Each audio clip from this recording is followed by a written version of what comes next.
ይህች ሴት ከረዳታው ጋራ ለመጀመሪያ ጊዜ ወደ ገጠር ስትሄድ አንድ በጣም እንግዳ ነገር ገጥማት።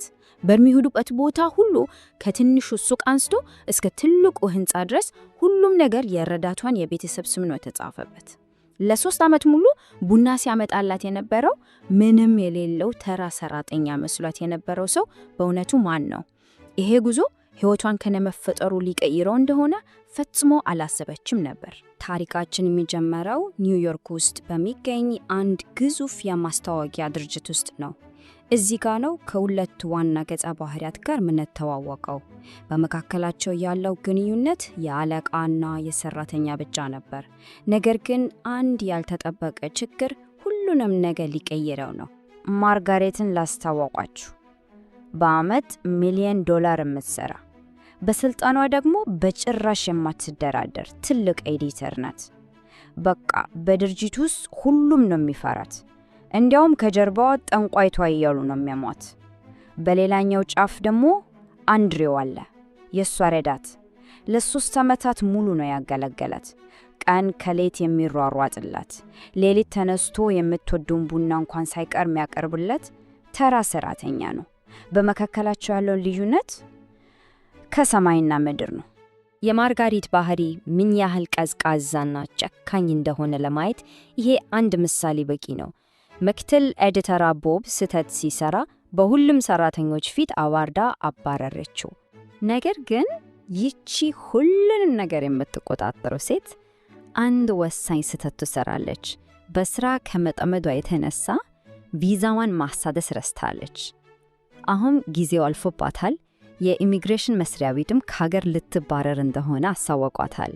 ለመጀመሪያ ጊዜ በህይወቷ ሁኔታዎች ከቁጥጥሯ ውጪ ሆነዋል። የድርጅቱ ቦርድ ከአገር እንደተባረረች ቦታዋን የምትሰጠው ለዛ አሁን በውርደት ላባረረችው ለቦብ እንደሆነ ይነግራታል። ይሄ ማለት ጠላቷ ቦታዋን ሊወርስ ነው ማለት ነው። ሁኔታው ከዚህ በላይ ሊከፋ አይችልም ነበር። ልክ በዚህ የጭንቅ ሰዓት አንድሪው ወደ ቢሮ ሲገባ ታየዋለች። በዓይኖቿ ውስጥ አንድ እብድ የሆነ ሐሳብ ብልጭ አለ። በድንገት ወደ አለቆቿ ዞር ብላ ልንጋባ ነው አለቻቸው። ቢሮ ውስጥ የነበረው ሰው ሁሉ በድንጋጤ ዝም አለው። አንድሪው ራሱ ምን እየተፈጠረ እንደሆነ ሳይገባው ማርጋሬት እሱንና እሷን እንደታቹ አሳወቀች። እቅዷ ግልጽ ነበር። አንድ አሜሪካዊ ካጋባች ከአገር መባረርን ማምለጥ ትችላለች። ነገር ግን የውሸት ጋብቻ ቀላል ነገር አይደለም። ወደ ኢሚግሬሽን ቢሮ ሲሄዱ ሁኔታውን በከፍተኛ ጥርጣሬ የሚመለከት አንድ ሺም ጠበቃቸው። ጋብቻው ለመኖሪያ ፈቃድ ብቻ ከሆነ እስከ 5 ዓመት እስራት እና $250,000 ቅጣት የሚያስከትል ከባድ ወንጀል እንደሆነ በግልጽ አስጠነቀቃቸው። እና ታሪኩ የሚገለበጠው እዚህ ጋር ነው። አንድሪው ድንገት ሁኔታው እንደተቀየረ ገባው። ያቺ ለ3 ዓመት አንገላታው የነበረችው አለቃው አሁን ሙሉ በሙሉ በእጁ ውስጥ ገብታለች። እና ምን ያደርጋል መሰላችሁ? የራሱን ቅድመ ሁኔታዎች መደረር ጀመረ። አንደኛ፣ ወደ ኤዲተርነት ማደግ አለብኝ አለ። ሁለተኛ፣ የጻፍኩትን መጽሐፍ ታሳትሚኛለሽ። ሶስተኛ፣ እና ይህ ከሁሉም የሚገርመው ነው፣ በጉልበትሽ ተነበርከሽ በትክክል አግባኝ ብለሽ ትጠይቅኛለሽ አላት። አስቡት፣ ያቺ ኩሩዋው የማትደፈረዋ ማርጋሬት ለመጀመሪያ ጊዜ ራሷን ዝቅ አርጋ ተነበረከች። እናም ከኒውዮርክ ግርግር ወጥተን ወደ አንድ ትንሽና ጸጥተኛ ከተማ ስንጓዝ የውሸት ስምምነታቸው ያልተጠበቀ መታጠፊያ ይወስዳል። የአንድሪውና አያት 90ኛ ዓመት የልደት በዓል ለማክበር የተደረገው ይሄ ጉዞ ሁሉንም ነገር ሊቀይር ነው። በአውሮፕላን ላይ እንኳ ማርጋሬት አሁንም የበላይነቷን ለማሳየት ትሞክራለች። የአንድሪውን አኗኗር በማጣጣል ለምንድነው በእኔ ቤት የማኖረው? ምክንያቱም እኔ የምኖረው ግዙፍ አፓርትመንት ውስጥ ነው። አንተ ደግሞ ምናልባት ባለ አንድ ክፍል ጠባብ ቤት ውስጥ ባሮጌ መጽሐፍት ከተከበህ ነው የምትኖረው ትለዋለች። ይሄ የሚያሳየው ስለ አንድሪው እውነተኛ ማንነት ጭራሽ ምንም እንደማታውቅ ነው። ወደ ትንሿ ከተማ ሲደርሱ ግን አንድ ያልተለመደ ነገር የማርጋሬትን ትኩረት ይዛል። በአካባቢው ያሉ የሱቆች ስሞች በሙሉ በአንድሪው የአባት ስም ይጀምራሉ። ፓክስተን ጀነራል ስቶር፣ ፓክስተን ኢን፣ ፓክስተን ቢልዲንግ። መጀመሪያ በአጋጣሚ መስሏት ነበር፣ ግን በሄዱበት ሁሉ ኤስሚ ይከተላቸዋል። የሆነ ነገር ልክ እንዳልሆነ መጠርጠር ጀመረች። ለ3 ዓመታት ያህል ያን ያህል የቀረበችው የመሰላት ሰው በእውነቱ ማን ነው? ይህች ትንሽ ከተማ ለምን በሱ ስም ተሞላች? ሚስጥሩ ምንድን ነው? እውነቱ የሚገለጥበት ሰዓት ደረሰ። አንድሪው ወደ ቤቱ ሲወስዳት በውሃ ዳር ላይ የተገነባ ቤተ መንግሥት የሚያክል ግዙፍ መኖሪያ ቤት ፊት ለፊት ይደርሳሉ። በዛች ቅጽበት የማርጋሬት ዓለም ተገለበጠ። አንድሪው ደሃ ረዳት ሳይሆን ሀብቱን የደበቀ ባለጸጋው ወራሽ ነበር። ከሱ ጋር ስትነጻጸር እሷ ተራ ሰራተኛ ብቻ መሆኗ ገባት። እዚህ ጋር ደግሞ ከአንድሪው አባት ከጆ ጋር እንተዋወቃለን። ጆ ልጁ የቤተሰቡን ግዙፍ ንግድ ትቶ በከተማ ተራ ረዳት መሆኑን በፍጹም አይቀበለውም። ንግግሩ ሁሌም በስላቅና በነቅፌታ የተሞላ ነው። በአባትና ልጅ መካከል ያለው ግንኙነት ምን ያህል የሻከረ እንደሆነ በግልጽ እንመለከታለን።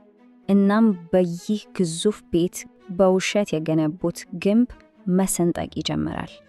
የአለቃና ሰራተኛ ግንኙነታቸው እየደበዘዘ፣ ባልጠበቁት ሁኔታ እውነተኛ ስሜቶች በመካከላቸው መቀስቀስ ይጀምራል። አንድ ምሽት ከእሳት ምድጃ አጠገብ ሲያወሩ ማርጋሬት ለመጀመሪያ ጊዜ ያንን ጠንካራ ጭንብሏን አወለቀች። ቦብ ክፉ ታንቋይ ብሎ ሲሰድባት በውጪ ጠንካራ መስላ ብታየም በውስጧ ግን ልቧ ተሰብሮ ወደ መታጠቢያ ቤት ገብታ በዝምታ እንዳለቀሰች ለአንድሪው ትነግረዋለች። አንድሪው ለመጀመሪያ ጊዜ የተጋለጠ ማንነቷን አየ። ቀስ በቀስ ልቧን ሙሉ በሙሉ ትከፍታለች። ወላጆቿን ያጣቸው ገና በ6 ዓመቷ እንደሆነና ከዚያን ጊዜ ጀምሮ ብቻዋን እንዳደገች ትነግረዋለች። ያው ጠንካራና ቀዝቃዛ ባህሪዋ ራሷን ከህመም ለመከላከል የገነባቸው ግንብ እንደሆነ ግልጽ ይሆናል። በምትኩ ተጋላጭና ልቧ የቆሰለ ሴት ትታያለች። የጀመሩት ቀላል ውሸት አሁን ከቁጥጥራቸው ውጭ የሆነ ሊያቆሙት ማይችሉት ባቡር ሆኗል። የውሸት እጮኝነታቸው ወደ እውነተኛ ሰርግ ሊቀየር አንድ ጫፍ ላይ ሲደርስ የእውነት ጊዜ መምጣቱ አይቀሬ ሆነ። ሁኔታው በፍጥነት ይባባሳል። የአንድሪው ቤተሰብ በማግስቱ ትልቅ የሰርግ ስነ ስርዓት እንዳዘጋጁላቸው ሲነግሯቸው ይደነገጣሉ። ማርጋሬት የ150 ዓመት ዕድሜ ያለው የቤተሰብ ቅርስ የሆነ የሰርግ ልብስ እንድትለብስ ትገደዳለች። ከሁሉም በላይ ደግሞ ያ የኢሚግሬሽኑ ሹም ሚስተር ጊልበርትሰን ተከታትሏቸው እስከ ከተማዋ ድረስ ይመጣ። ውሸቱ ሊጋለጥ አንድ ጫፍ ላይ ደርሷል። ሚስተር ጊልበርትሰን አንድሪውን ብቻውን አግኝቶ ከውሸቱ እንዲወጣና እውነቱን እንዲናዘዝ እድል ይሰጠዋል። ነገር ግን በሚያስደንቅ ሁኔታ አንድሪው ከማርጋሬት ጎን ለመቆም ይወስናል። ከ6 ወር በፊት መገናኘት ጀመረን፣ ተዋደደን፣ እንዲታገባኝም ጠየቋት። እሷም እሺ አለች። ሰርጉ ላይ እንገናኝ በማለት በድፍረት ይዋሻል። ነገር ግን በሰርጉ ስነ ስርዓት ላይ ማርጋሬት ይህን ውሸት መቀጠል እንደማትችል ትወስናለች። ስራውቱን አቋርጣ በሁሉም እንግዶች ፊት እውነቱን ትናዘዛለች። ጋብቻው አገር ውስጥ ለመቆየት የታለመ ውሸት መሆኑን ታምናለች። ሙሉ ኃላፊነቱን ራሷ ላይ በመውሰድ የአንድሪውን ቤተሰብ ከልቧ ይቅርታ ትጠይቃለች። አዳራሹ በድንጋጤ ይቀዘቅዛል። ከዚህ ልብ የሚነካ የእምነት ቃል በኋላ ታሪኩ ወደ መደምደሚያው ይጓዛል። የማርጋሬት ውሳኔ ያስከተለው ውጤትና በመጨረሻም የፍቅር ታሪካቸው እንዴት እንደሚቋጭ እናያለን። ማርጋሬት ሁሉንም ነገር ትታ ወደ ኒውዮርክ ስትመለስ አንድሩ እሷን በእውነት እንደወደዳት ይገነዘባል። ስለዚህ ወደ ኒውዮርክ ተከትሏት ይሄዳል። በጀመሩት በት ቢሮ ውስጥ በሁሉም ሰራተኞች ፊት ቆሞ እኔ የምወዳት ሴት ከአገር ልትባረር እንደሆነ እስከ ገባኝ ድረስ ይህን ሁሉ አላስተዋልኩም ነበር። ስለዚህ ማርጋሬት ታገቢኛለሽ በማለት በቅንነት ይጠይቃታል። በዚህ ጊዜ ጥያቄው ውሸት ሳይሆን እውነት ነበር። እናም የዛሬው ታሪካችን እዚህ ላይ ያበቃል። ነገር ግን አንድ ጥያቄ ጥሎልን ያልፋል። በመሰረቱ ውሸቱና ስምምነት ላይ የተገነባ ግንኙነት እውነተኛና ዘላቂ ፍቅር ሊሆን ይችላል? የነሱ ታሪክ አዎ ቢልም በእውነተኛው ህይወትስ መልሱ ምን ሊሆን ይችላል?